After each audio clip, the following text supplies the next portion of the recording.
1971, Las Vegas. Backstage at the International Hotel.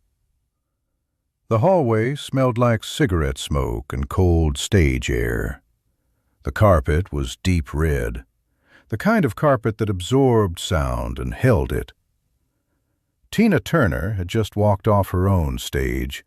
Her set was done. The applause was still fading through the walls behind her. Her heels were still on. Her dress was damp at the collar. She was not tired. She was never tired in the first minutes after a performance. She was electric, running on something that has no clean name, that particular voltage a performer carries in the 10 minutes after a show ends. And then she heard it. Not music yet, just the sound of a crowd finding its seats. 2,000 people settling into expectation, the particular murmur of a room that has been told something extraordinary is coming. She stopped walking. She turned toward the sound. She had nowhere to be for the next hour. She walked toward the wings. She stood at the edge of the curtain, and she waited. The International Hotel in Las Vegas in 1971 was not a small room. It held more than 2,000 seats. It had hosted Elvis Presley for his comeback residency 2 years earlier. The room had a particular authority, the kind that comes from a building that has witnessed great performances and begun to expect them as a matter of course. By 1971, Tom Jones was well established in that room. He had been performing Las Vegas residencies since the late 1960s. He had played the Flamingo, the MGM Grand, the Caesars Palace showrooms. He had built an audience that drove in from California, from Arizona, from cities that had never produced a performer quite like him. He was 31 years old. 7 years earlier, he had been a young man from a small mining town in South Wales, singing in working men's clubs for modest money. The town was Pontypridd. The valley was industrial. The music was the only thing that didn't cost anything and didn't require permission. Now he was selling out 1,000-seat showrooms in Las Vegas. He had a television program. He had a manager who had positioned him carefully in the American market. He had a voice that radio could not contain, and a stage presence that television only partially captured. The journey between Pontypridd and the International Hotel was not a smooth arc. It was full of narrow decisions, near misses, and moments where the entire trajectory could have collapsed before it reached anything. But from the front of the house, in 1971, none of that difficulty was visible. From the front of the house, Tom Jones simply looked like a man who had always been destined to stand on that stage. Tina Turner knew better than that. She had been performing since the early 1960s. She had played rooms of every size, in every city, under every set of conditions. She had watched enough performers from backstage to understand that the story a career tells from the front of the house is almost never the story that actually happened. She stood at the curtain's edge. The lights went down. The band found its first chord, and Tom Jones walked out into the light. Halfway through the show, Tom Jones sang something quieter. Not a ballad in the traditional sense. A song moving through its middle section with the band pulled back and the room opened up around it. The loudness wasn't gone, it was simply held in reserve. Tina Turner stopped watching the audience. She started watching Tom Jones. Just him. There was a moment, brief, less than a second, when his right shoulder released. Not a staged movement, not a gesture calculated for the crowd. Just the body of a man carrying something, shifting that weight slightly. the way a body does when a true note moves through it, and the frame knows before the mind does that the note has landed. She recognized it, because she did the same thing.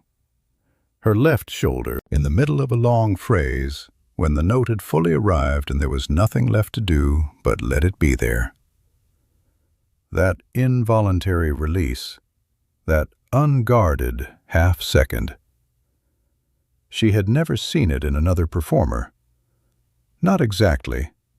Not with that particular quality of being genuinely unaware that anyone was watching. There are things that happen between performers that audiences cannot see, not because they are hidden deliberately, but because most audiences are watching the surface of the performance, the movement, the costume, the lighting design.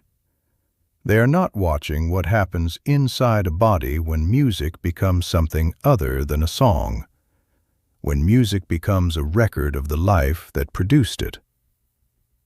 Tom Jones was doing that now. The audience in the house felt it as presence, as the quality they had driven 300 miles to be in the same room with. They didn't have a more precise word for it. Tina Turner had the word. She had been building that word inside herself for 20 years. After the show, backstage, the corridor held that particular stillness that follows a large performance. The house lights up, the crowd clearing, the stage crew starting the work of dismantling the evening. And then the 20 minutes that come after all of that, when the night becomes private again.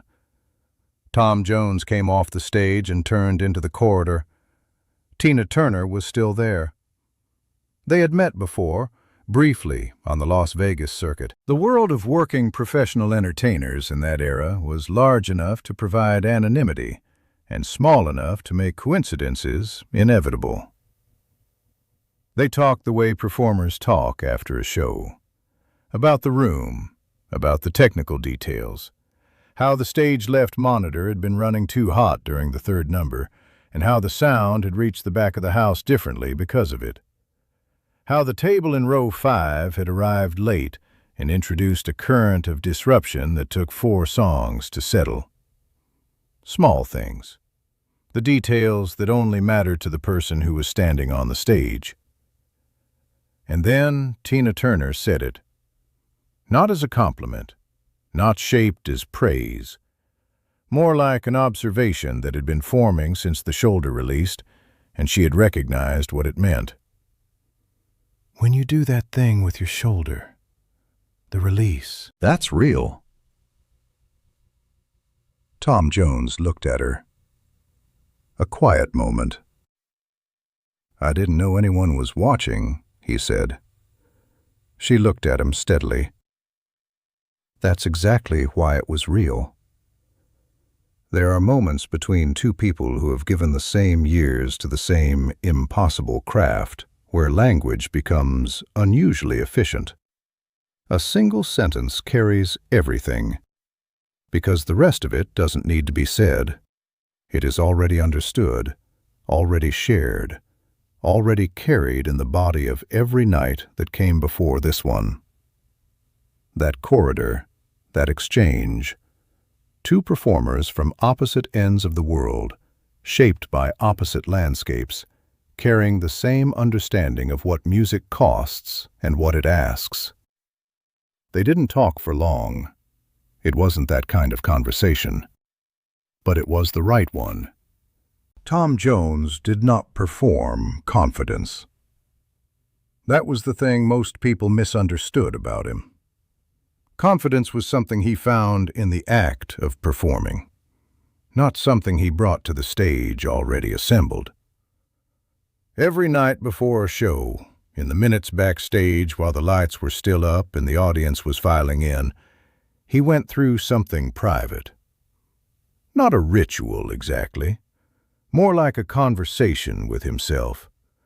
A question he asked and never quite answered before the band started. The question was always the same. Is this the night it doesn't come? It had always come. Every night for 7 years, the voice had arrived when he needed it. The connection with the audience had formed. The energy had moved in the right direction. But the question never stopped. That was the part people watching from the front never saw. They saw the result. They didn't see the asking.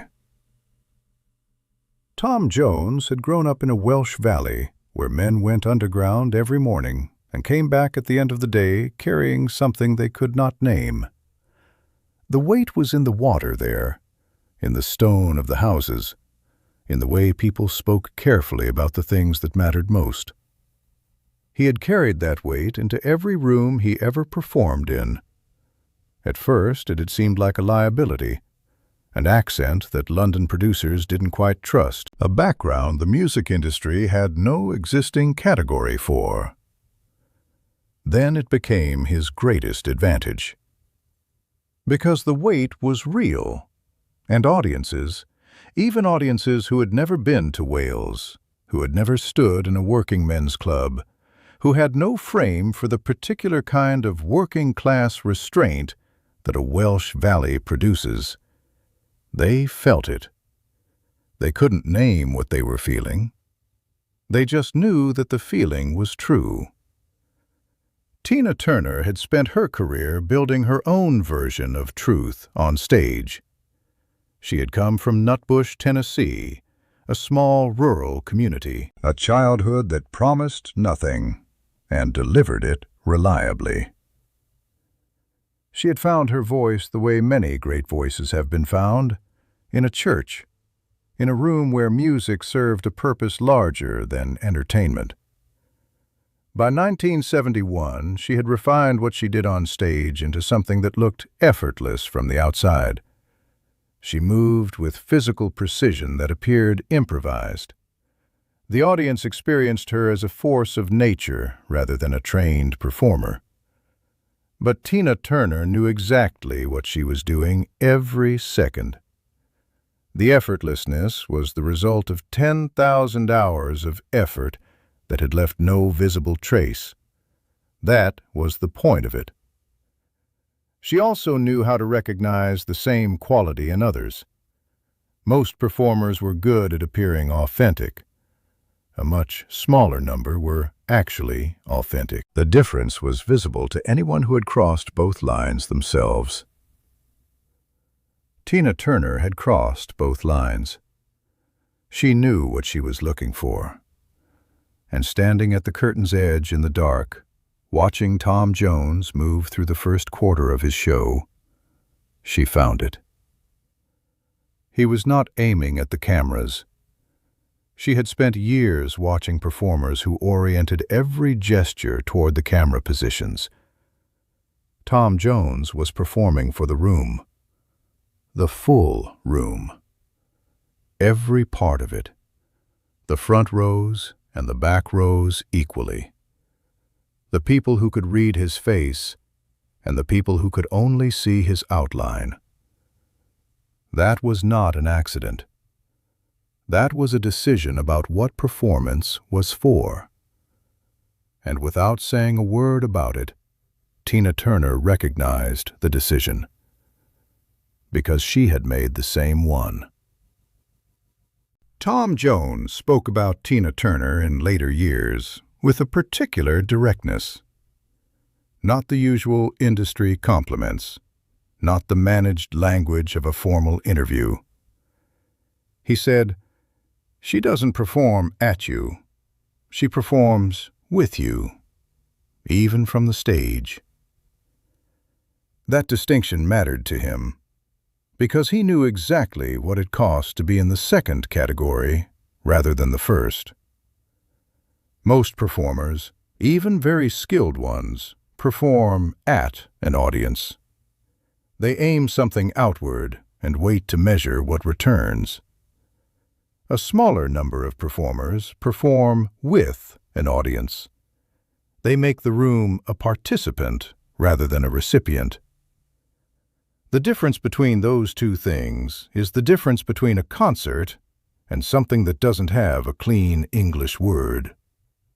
something closer to shared experience than entertainment, something that stays in the body of the person in the audience long after the ticket stub has been thrown away. Tina Turner, for her part, described Tom Jones in later years with equal precision. "Most men on stage know they're being watched," she said once. "Tom forgets." She meant that as the highest praise she knew how to offer a performer. To forget you are being watched and sing anyway. That forgetting, that particular unself-consciousness in the middle of a performance that 2,000 people are attending, was, she believed, the rarest thing a performer could achieve.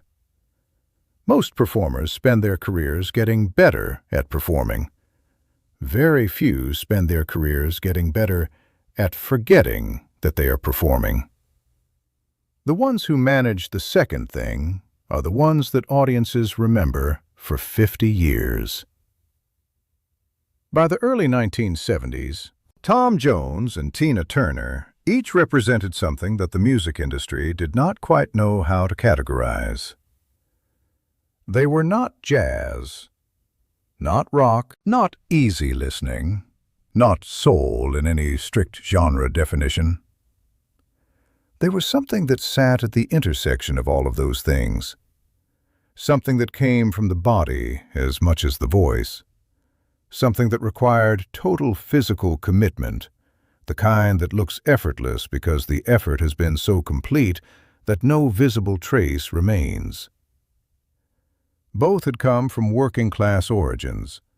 Both had started in rooms where the audience was close and honest and would simply leave if what they were hearing wasn't worth staying for.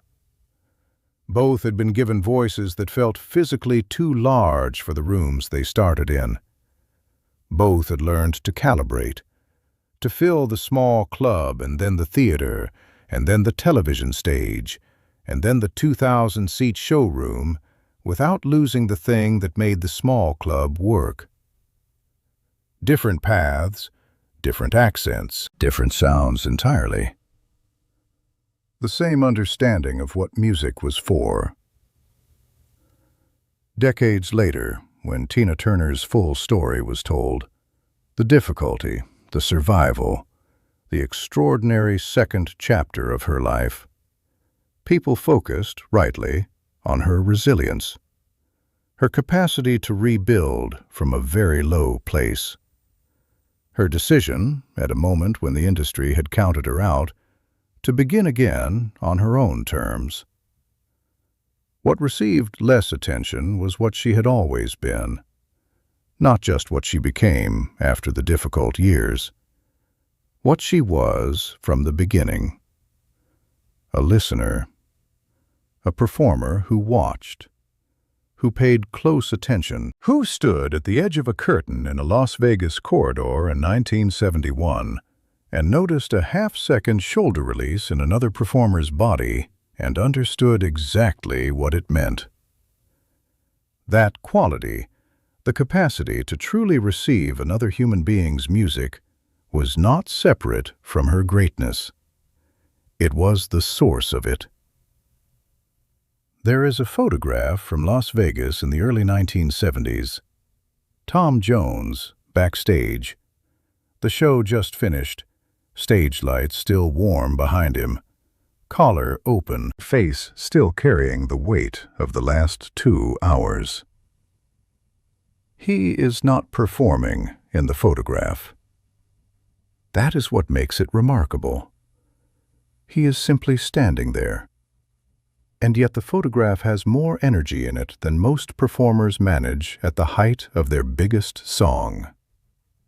Tina Turner would have understood that. She had a word for it. She had used it once in a corridor to a man who hadn't known anyone was watching. The word was real. In a business built on constructed images, on lighting rigs and rehearsed spontaneity and the careful management of what the public sees, that was the rarest word anyone could offer.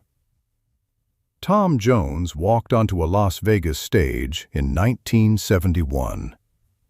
He sang, and someone who had spent 20 years watching performers from backstage, who had learned to keep her distance, to protect her own energy, to stay separate, forgot to do that. She was still standing at the curtain's edge when the last note ended. She hadn't planned to stay that long. But the music had not given her a choice. That is not a small thing. It never was.